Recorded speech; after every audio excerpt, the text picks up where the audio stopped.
Sa video na to mga idol, tayo maglalagay ng backing. At the same time, magdadagdag tayo dito sa ating line. At ang gagamitin natin na pang backing ay nylon.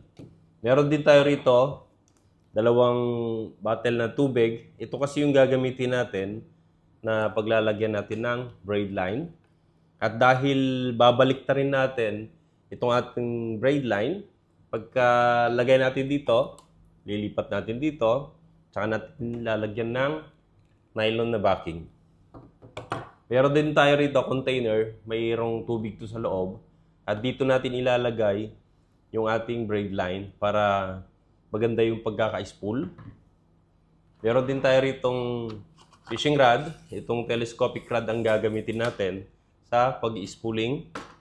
Gagamit tayo ng tela para ito yung gagamitin natin pang higpit dito sa ating line habang nag-i-spool. At syempre mga idol, pamputol natin sa excess na line kasi mag-e-FG na tayo dito sa braid line at sa nylon pagka nailagay na natin yung ating backing. So paano mga idol? Umpisa na natin na magtanggal ng ating braid line.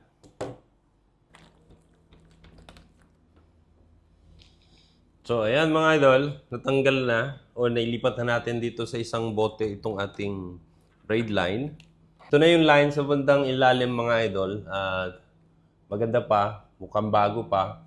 Ngayon, ililipat natin dito para pagka inispool natin ulit dito sa ating reel, yung lumang line na ginagamit natin, siya naman yung papasok. At itong bagong main line natin ay siya na yung ating magagamit. At bakit nga pala tayo maglalagay ng backing? Dumudulas na kasi itong braid line dito sa ating reel. At same time, underspool na siya. Kaya maglalagay tayo ng additional or additional na nylon para makuha natin yung eksaktong sukat ng ating line dito sa spool para maging balansyado siya or even yung ating main line dito sa ating spool. So, gawin natin mga idol, ilipat ulit natin dito itong main line o braid line dito sa isang bote. So, ayun mga idol, nailipat na natin ulit dito sa isang plastic bottle. Ngayon, ang gagawin na natin ay maglalagay na tayo ng backing na nylon dito sa ating fishing reel.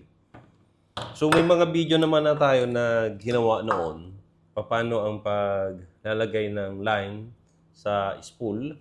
At sundan na lang ninyo yung mga video na to or yung mga video na yon sa paggawa ng or paglalagay ng line sa spool. Simple lang naman ang paglalagay. Sa akin ganito lang mga idol.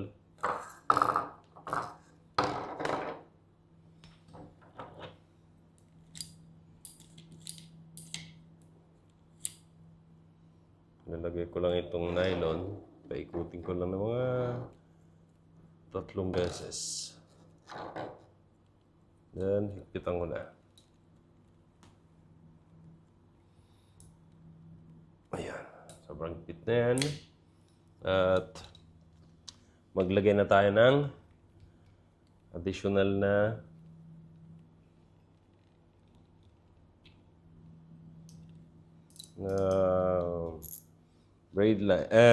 nylon. Ayan mga idol, mayroon na tayong backing at medyo marami yung nilagay natin para mahabol natin kanina yung ating braid line na hindi puno itong ating spool. Kaya ganito yung ginawa natin. Itong ating nylon ay gagawa tayo ng FG nut dito sa ating braid line.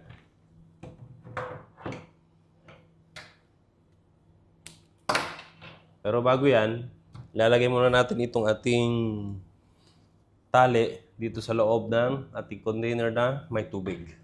Tabi na natin to.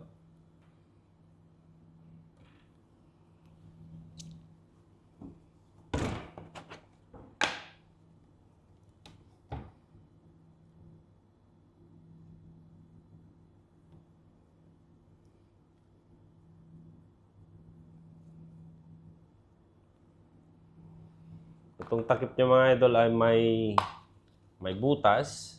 Kaya dito ipapasok ko. Papasok yung ating main line para hindi naman tumapon yung tubig mamaya. Ayan. So ito na yung ating main line at ito na yung ating backing na nylon. Gagawa na tayo ng FG nut mga idol. Pero bago yan, i-connect muna natin itong ating reel dito sa ating rod na gagamitin pang spool.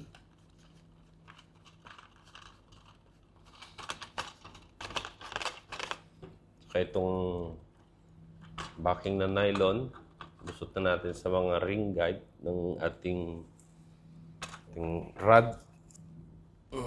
Ito yung mahirap sa nylon. Nagbabaklas. Mabilis lang magbaklas pag walang tension. Pag nagle-less yung tension ng okay na yung isa. Yan. So tayo gagawa ng FG nut. So ito na yung ating FG nut mga idol. At ready na tayo sa pag-spool ng ating braid line dito. So gagawin natin, ibababa na natin to.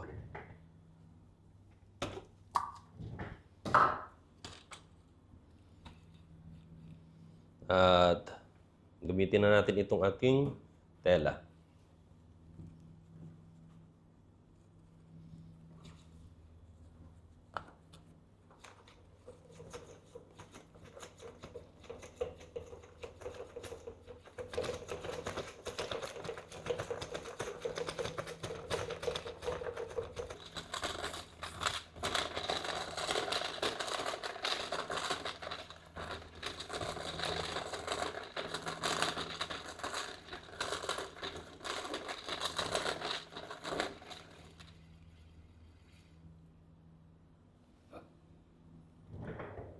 So, ayun mga idol. Tapos na natin itong ating paglalagay ng ating braid line. Paglalagay ng backing. At ito na yung naging resulta ng ating ginawa. Ayan mga idol. So, dahil ginagamit ko lang naman to sa boat fishing, shore casting. So, wala namang issue dun sa nilagay nating backing. Dahil hindi naman mararating nung line natin yung dugtungan. So, yun lang mga idol. Thank you so much and God bless.